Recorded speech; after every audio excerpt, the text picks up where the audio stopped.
ఘన వ్యర్థాల నిర్వహణ పల్లెల నుంచి పట్టణాల వరకు ఇది విసురుతున్న సవాళ్లు అన్నీ ఇన్ని కావు. ఢిల్లీ, హైదరాబాద్, విజయవాడ, వైజాగ్ ఇలా ఎక్కడకు వెళ్ళండి ప్రధానంగా కనిపించే సమస్య చెత్తే. ముక్కుపుటాలు వదిలేలా కంపు కొడుతూ కంపరంతో పాటు కలవరం కలిగించేది అదే. మున్సిపల్ ఘన వ్యర్థాల నిర్వహణ నిబంధనలు 2000 ప్రకారం పట్టణ స్థానిక సంస్థలకు అది తప్పనిసరి విధి. వాస్తవానికి చిట్ట చివరి ప్రాధాన్యమిచ్చేది ఆ విభాగానికే. ఫలితంగానే దేశవ్యాప్తంగా నగర పట్టణ ప్రాంతాల్లో చెత్త కుప్పలు పేరుకుపోతున్నాయి. పర్యావరణానికి, ప్రజారోగ్యానికి ముప్పుగా మారుతున్నాయి. నిధుల కొరత విషయం పక్కన పెడితే వ్యవస్థల్లో కానరాని చిత్తశుద్ధి కాకపోవడానికి కారణంగా నిలుస్తోంది. దేశంలో మున్సిపల్ ఘన వ్యర్థాల నిర్వహణపై నియమించిన పార్లమెంటరీ స్థాయి సంఘము అదే మాట తేల్చి చెబుతోంది. వ్యర్థాలను అర్థంగా మార్చుకోవడానికి కొత్త మార్గాలు చూపిస్తోంది. పడేసే చెత్త నుంచే పనికి వచ్చే విద్యుత్ కాంతులు వెలిగించుకోవచ్చని సూచిస్తోంది.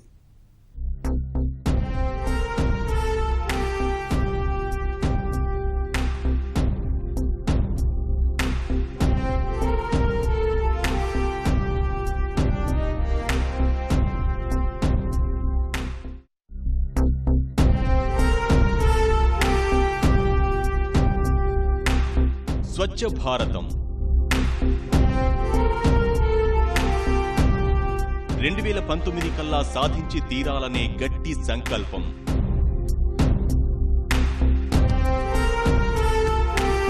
అతిపెద్ద సవాల్గా నిలుస్తున్న వ్యర్థాల నిర్వహణ.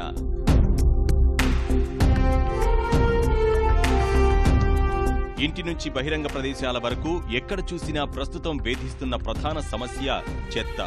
ఇళ్లు, రోడ్లు, వాణిజ్య సముదాయాలు, మార్కెట్లు, పార్కులు ప్రతి చోట అదే చెత్త, అపరిశుభ్ర వాతావరణం వెక్కిరిస్తుంటుంది.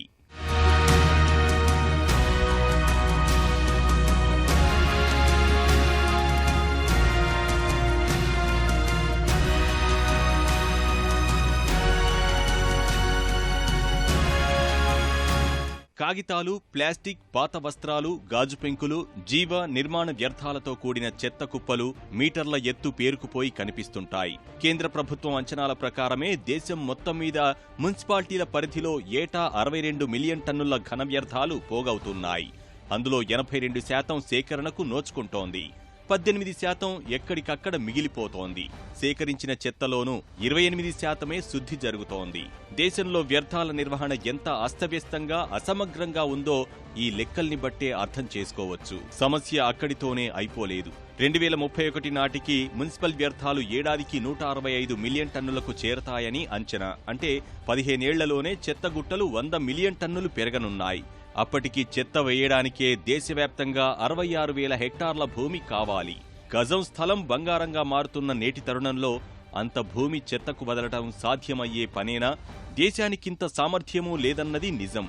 ఇప్పటి లెక్కల ప్రకారం శుద్ధి చేయకుండా వదిలేస్తున్న చెత్త కోసం కూడా ఏటా అదనంగా 1240 హెక్టార్ల భూమి కావలసి ఉంటుంది.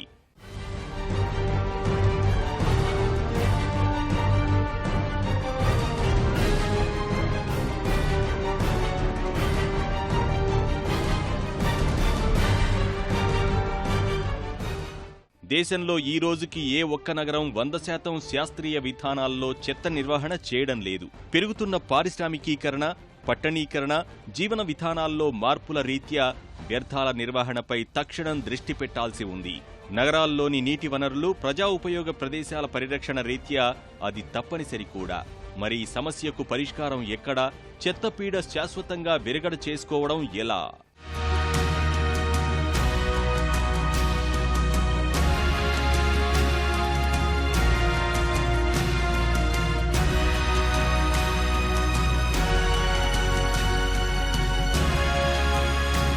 ఇందుకు సంబంధించి ఏర్పాటు చేసిన పార్లమెంటరీ స్థాయి సంఘం చేస్తున్న సిఫార్సు, వ్యర్థాల నుంచి విద్యుదుత్పత్తి సంబంధిత నివేదిక ఇప్పటికే పార్లమెంటుకు సమర్పించారు. ఉన్న ప్రత్యామ్నాయాల్లో అదే లాభసాటి, అనుసరణీయ పరిష్కారమని సూచిస్తోంది. ఆధునిక సాంకేతిక పరిజ్ఞానం సాయంతో మున్సిపల్ ఘన వ్యర్థాల నుంచి విద్యుదుత్పత్తితో పాటు రాశిని తగ్గించవచ్చని కమిటీ చెబుతోంది. పర్యావరణ కాలుష్య నియంత్రణకు అదే మేలని సూచిస్తోంది. పార్లమెంటరీ స్థాయి సంఘం అధ్యయనం కూడా ముందు ఒక విషయం స్పష్టం చేసింది. దేశంలో చెత్తశుద్ధి చాలా కనిష్ట స్థాయి ఉంది. 2019 కల్లా 100% శాస్త్రీయ విధానాల్లో మున్సిపల్ చెత్త సేకరణ, శుద్ధి సాధనకు తక్షణ చర్యలు తప్పనిసరి. లేదంటే స్వచ్ఛ భారత్ సంకల్పం తీసుకున్న ప్రభుత్వం లక్ష్యానికి దూరంగా ఆగిపోయే ప్రమాదం ఉంది. ఈ లెక్కలన్నీ పట్టణాలకు సంబంధించినవే. గ్రామీణ భారతానికి సంబంధించిన గణాంకాల్ని ఇందులో పరిగణలోకి తీసుకోలేదు. పంచాయతీ స్థాయిలోనూ చెత్త సేకరణ, పునఃశుద్ధికి ప్రత్యేక వ్యవస్థ ఉండాలని కమిటీ సూచించింది.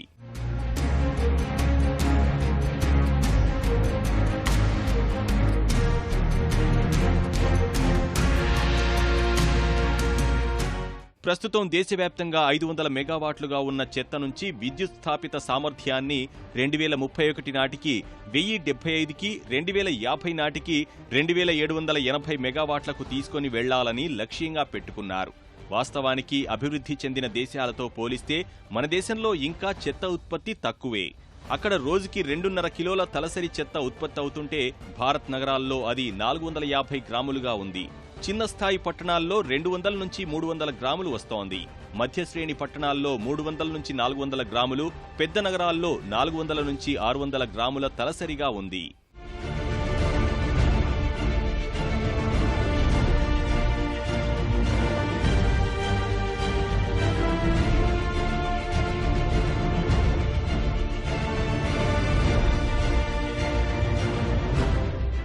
కేంద్ర కాలుష్య నియంత్రణ మండలి 2015లో ఇచ్చిన నివేదిక ప్రకారం దేశంలో రోజుకు 143,000 టన్నుల ఘన వ్యర్థాలు ఉత్పత్తి అవుతున్నాయి.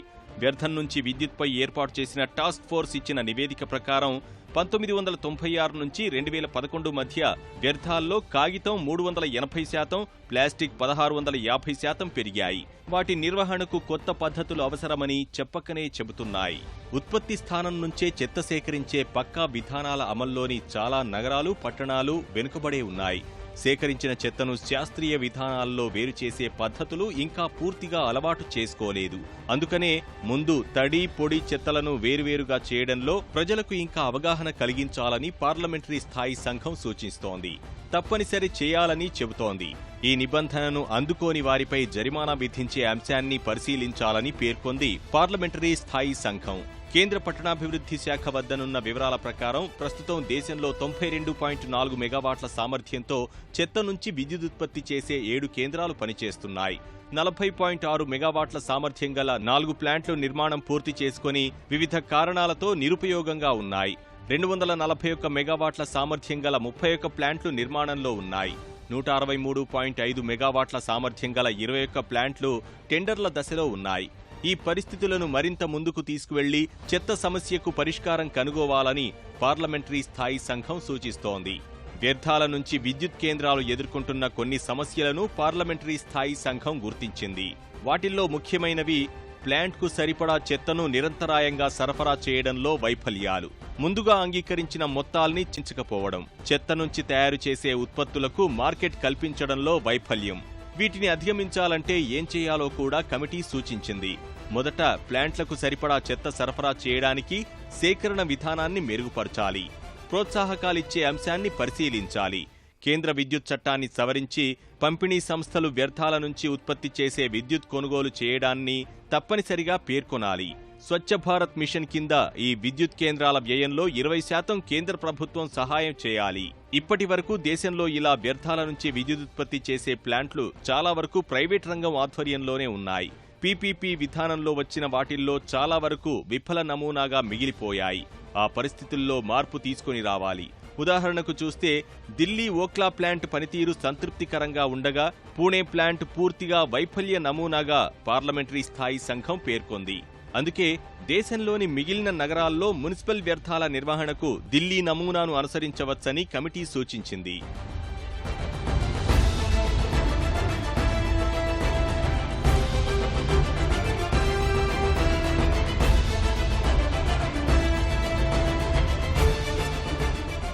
పర్యావరణపరమైన సమస్యలపైన పార్లమెంటరీ స్థాయి సంఘం అధ్యయనం చేసింది. వ్యర్థాల నుంచి విద్యుదుత్పత్తి వల్ల వచ్చే ఒకే ఒక్క పర్యావరణ సమస్య ఆ ప్రక్రియలో వెలువడే వాయువులు.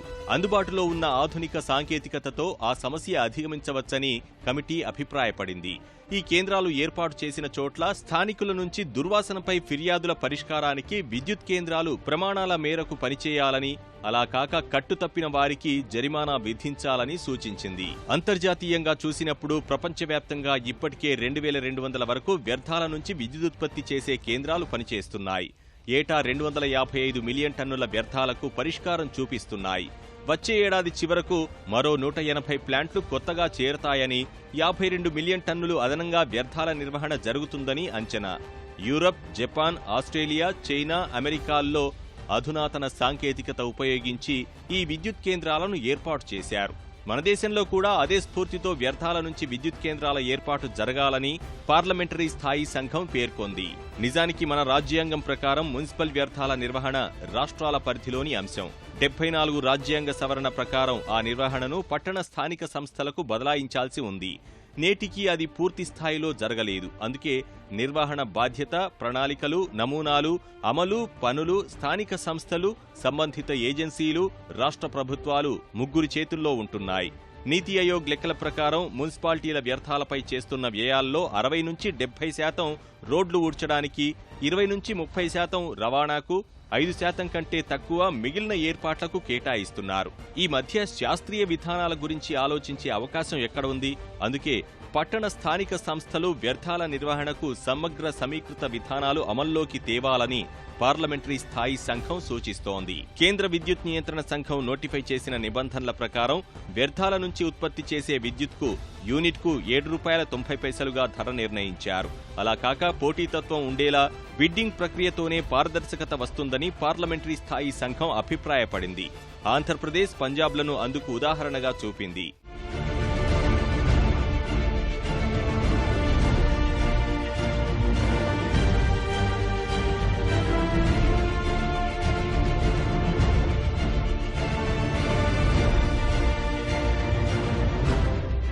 ఆంధ్రప్రదేశ్లో నిర్మించ తలపెట్టిన 10 వ్యర్థాల విద్యుత్ కేంద్రాలకు సంబంధించి యూనిట్కు ₹6.20 ధరకే ఒప్పందాలు జరిగాయి. అంతేకాక అధిక ధర సాగు చూపి వ్యర్థాల విద్యుత్ అదనపు భారాన్ని ప్రజలపై మోపడం సరికాదని కమిటీ స్పష్టం చేసింది.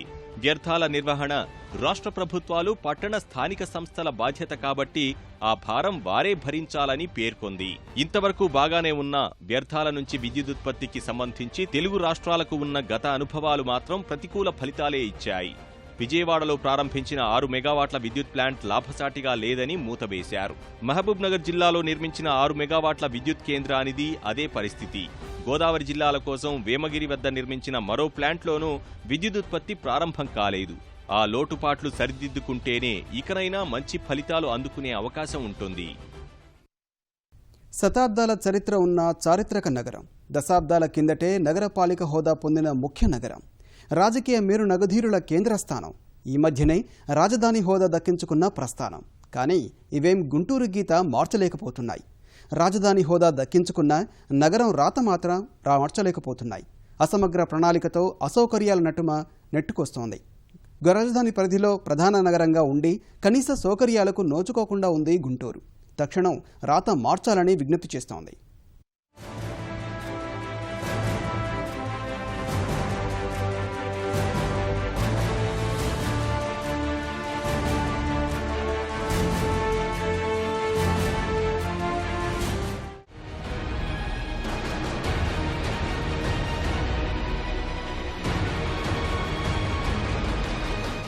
ఇప్పుడు రాజధాని నగరం సుందరంగా ఉండాలి. నేను ఎంత డబ్బులు ఖర్చు పెట్టినా రోడ్డు సరిగా లేకుండా, కాలువలు సరిగా లేకుండా, ఎక్కడ చూసిన పొల్యూషన్ ఉంటే అది అందంగా రాదు, అది మంచి కూడా కాదు. అందరూ సహకరిస్తే ఒక మంచి ఆధునికమైన నగరాన్ని మనం నిర్మాణం చేసుకుంటాం. ఇక్కడ బ్రహ్మాండంగా ఉండి పక్కనే విజయవాడకు వస్తే మళ్ళీ ఒక స్లమ్ మార్గ తయారైతే, ఇటు గుంటూరు పోతే ఇంకొక స్లమ్ తయారైతే ఈ యొక్క క్యాపిటల్ సిటీకి శోభరాదు. I'm very clear on that. ఆయన ఆ మాటలు ఎందుకన్నారో ఓసారి ప్రస్తుత గుంటూరుని చూస్తే అర్థమవుతుంది.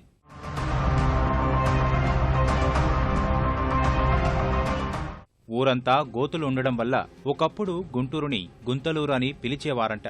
ఇప్పుడు గుంటూరుని చూస్తే అప్పటికీ ఇప్పటికీ పరిస్థితిలో పెద్ద మార్పు లేదనిపిస్తోంది. ఎంతో చరిత్ర, ప్రభావం ఉన్నప్పటికీ నగర రూపు మాత్రం మారలేదు.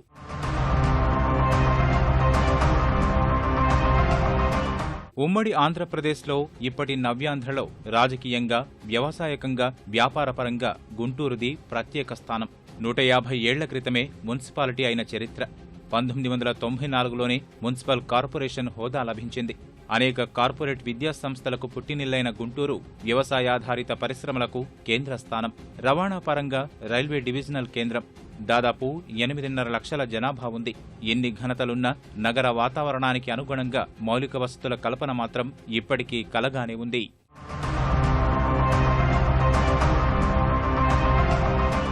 ఏ పట్టణ ఆవాసానికైనా కీలకం రహదారులు.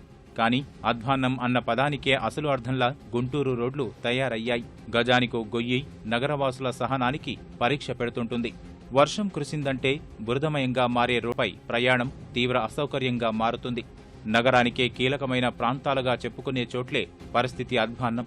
మిగిలిన రోడ్ల పరిస్థితి మారాల్సిన అవసరం ఎంతో కనిపిస్తుంది. నగరం మొత్తం మీద బస్టాండ్ నుంచి కలెక్టరేట్ వెళ్లే దారి, అమరావతి రోడ్డులో కొంత భాగం, ఇన్నర్ రింగ్ రోడ్డు మినహా ఎక్కడా 4 వరుసల రోడ్లే లేవు. రాజకీయ జోక్యంతో ఎన్నో ఏళ్లుగా రహదారుల విస్తరణ నిలిచిపోయింది.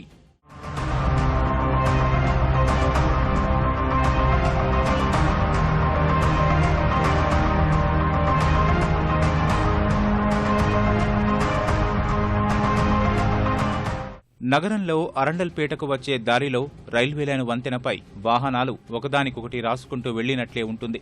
గుంటూరు తూర్పు, పశ్చిమ నియోజకవర్గాల్ని కలిపే ప్రధానమైన వంతెన ఇది. చాలా ఏళ్ల క్రితం అప్పటి నగర అవసరాలకు అనుగుణంగా ఇరుకు వంతెన నిర్మించారు. వాహనాలు ఎన్నో రెట్లు పెరిగిన ప్రస్తుత తరుణంలోనూ ఇంతవరకు ఇక్కడ కొత్త వంతెన నిర్మాణం జరగలేదు. కృష్ణా పుష్కరాల సందర్భంగా ఈ మధ్య కొంతమేర రోడ్ల విస్తరణ చేపట్టారు. కానీ అది అరకొరే అయింది.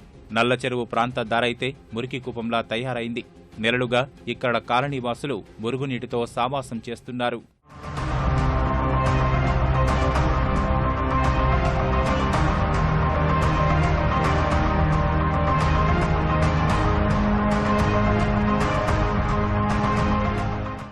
అరండల్పేట్, అమరావతి, కోరిటిపాడు రోడ్ల విస్తరణ ఇప్పటికీ జరుగుతోంది. విస్తరణ విషయం పక్కన పెడితే ఇప్పటికే ఉన్న రోడ్లు మొత్తం గోతులమయమైపోయాయి. నగరపాలక సంస్థ కనీసం ఆ గోతులు కూడా పూడ్చలేకపోతోంది. పుష్కరాల పేరుతో 100 కోట్ల రూపాయల పైగా వ్యయంతో పనులు చేపట్టారు. కానీ నగర వాస్తవ అవసరాలను అందుకోవడంలో ఇంకా వెనుకబాటే. వరదనీటి అంచనాలకు తగ్గట్లుగా పెద్ద డ్రైన్లు నిర్మించాల్సి ఉంది. కానీ ప్రధాన రోడ్లలోనూ వీధుల్లో నిర్మించినట్లుగా చిన్న చిన్న కాల్వలు కడుతున్నారు. రాజధాని ప్రాంతంలో ఉన్న నగరాలని గుంటూరు, విజయవాడల్లో భూగర్భ మురుగు కాల్వల కోసం కేంద్రం 1000 కోట్ల రూపాయలు కేటాయించింది. కానీ ఇంకా ఆ పనులు మొదలు పెట్టలేదు. ఏ ప్రధాన రహదారిని చూసినా కూడా చాలా దారుణమైన పరిస్థితి నెలకొని ఉంది. రోడ్డు ఇది గుంటూరు సిటీ మొత్తం కలిపి 7 కిలోమీటర్లు లేదండి. కానీ చూడండి ఎట్లా ఉందో రోడ్డు, ఎట్లా ఉందో రోడ్డు పరిస్థితి చూడండి. ఎన్నాళ్ళ నుంచో ఈ రోడ్లో ఇబ్బంది పడుతున్నాం. ఇప్పుడు 100 సంవత్సరాల ముందు చేసిన పని ఇప్పుడు చేస్తున్నారు. ఉద్దండులైన రాజకీయ నేతలెందరో ప్రాతినిధ్యం వహించిన నగరంలో ఇప్పటికీ అన్నీ పాత ఛాయలే. నగరాభివృద్ధికి సమగ్రమైన ప్రణాళిక కూడా కరువైంది. ప్రధానమైన మౌలిక వస్తువులైన రోడ్లు, పారిశుధ్యం, తాగునీటి సరఫరాలో వెనుకబడి ఉంది. గుంటూరు కన్నా ఎంతో చిన్న నగరమైన తిరుపతి మున్సిపాలిటీగా ఉన్నప్పుడే భూగర్భ డ్రైనేజీ వ్యవస్థ ఉంది. దశాబ్దాల కిందటే కార్పొరేషన్ అయిన గుంటూరులో నేటికి 90% ప్రాంతానికి భూగర్భ డ్రైనేజీ వ్యవస్థ లేదు. ఖరీదైన ప్రాంతాలుగా చెప్పుకునే లక్ష్మీపురం, బృందావన్ గార్డెన్స్ వంటి చోట్ల కనీసం మురుగు కాలువలు కూడా సక్రమంగా లేవు. ఇవాళకి కూడా మనకు సరైన వాటర్ సప్లై లేదు స్కీము. ఎన్నో కార్యక్రమాలు తీసుకున్నాం, ఎంతో డబ్బులు ఖర్చు పెట్టాం, కానీ ఇది పర్ఫెక్షన్ కానీ రాలేదు. అట్లనే ఒక కార్పొరేషన్కి చాలా ప్రధానమైన అంశం ఏంటంటే శానిటేషన్లో ultimate is called underground drainage system. అటువంటిది గుంటూరుకి దౌర్భాగ్యం ఏంటంటే మనకి అసలు అండర్ గ్రౌండ్ డ్రైనేజ్ సిస్టమ్ లేదు. శివారు కాలనీల్లో చాలా భాగం సిమెంటు రోడ్ల నిర్మాణం లేదు.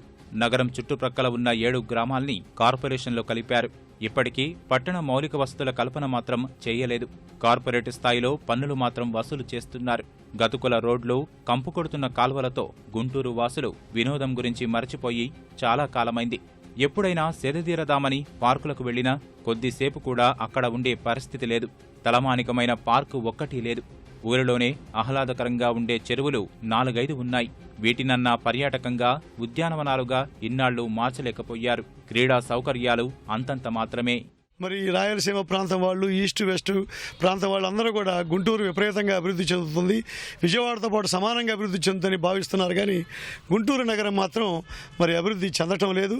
ముందు ఇప్పుడు వాటర్ పైపుల కోసం తవ్వుతున్నారు, లేకపోతే ఇంకో కేబుల్ వాళ్ళు తవ్వుతున్నారు.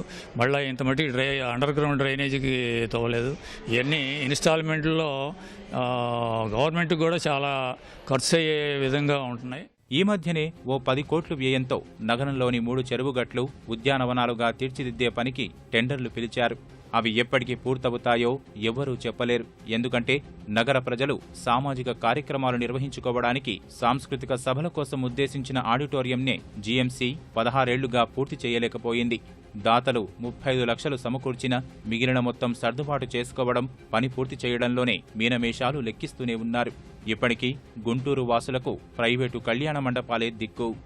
రాజధాని ప్రాంతం ఉన్న జిల్లాకు ముఖ్య కేంద్రమైన గుంటూరులో సిటీ బస్సులను చూస్తే ఆశ్చర్యపోవలసిందే. పాత ఇనుప సామాన్లు వాళ్లు కొనడానికి సంశయించే డొక్కు మినీ బస్సులు రోడ్లపై తిరుగుతుంటాయి. ప్రైవేటు మినీ బస్సులదే హవా. పార్టులు ఊడిపోతున్నా అవే రోడ్లపై తిరుగుతూనే ఉంటాయి. నైపుణ్యం లేని డ్రైవర్లు ప్రమాదకరమైన బస్సులతో ప్రజల ప్రాణాలతో చెలగాటమాడుతున్నారు. రాజధానిగా ప్రకటించిన తర్వాతైనా ఆర్టీసీ సిటీ బస్సులను తిప్పడం లేదు. అమరావతి, నర్సారావుపేట వంటి ప్రాంతాలకు వెళ్లే బస్సులు ఇటుగా వెళ్లాల్సిందే తప్ప ప్రత్యేకంగా కాలనీలకు ఆర్టీసీ బస్సులు తిప్పడం లేదు. అందుకు చెబుతున్న కారణం ఇరుకు రోడ్లపై బస్సులు తిప్పలేమని. ఈ మధ్యనే గుంటూరులో మినీ బస్సుల కోసం ప్రయత్నాలు చేస్తున్నారు. అవి ఏ మేరకు ఫలిస్తాయో చూడాలి.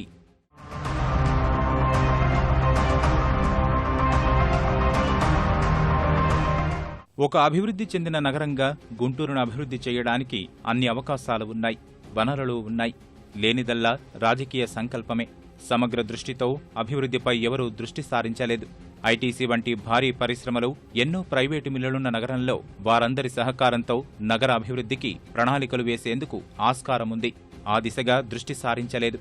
తాత్కాలిక సర్దుబాట్లు తప్పితే నగరానికి బృహత్ ప్రణాళిక రూపొందించి అభివృద్ధి చెయ్యాలన్న ఆలోచనను అమలు చేయలేకపోయారు. సమర్థ అధికారులు వచ్చినా రాజకీయ ఒత్తిళ్లతో ఎక్కువ కాలం ఉండనివ్వరనే విమర్శ ఉంది. నగరాభివృద్ధిలో ప్రజాభాగస్వామ్యమూ లేదు. 6 ఏళ్లుగా నగరపాలక సంస్థకు ఎన్నికలు లేకపోవడం వల్ల ప్రజా సమస్యలు, ప్రజాభిప్రాయం ప్రతిబింబించడం లేదు. ప్రజా భాగస్వామ్యం బాగుండటం వల్లే కాకినాడ నగరం స్మార్ట్ సిటీల జాబితాలో చోటు దక్కించుకోగలిగింది. విజయవాడ, గుంటూరులలో అదే లోపించింది.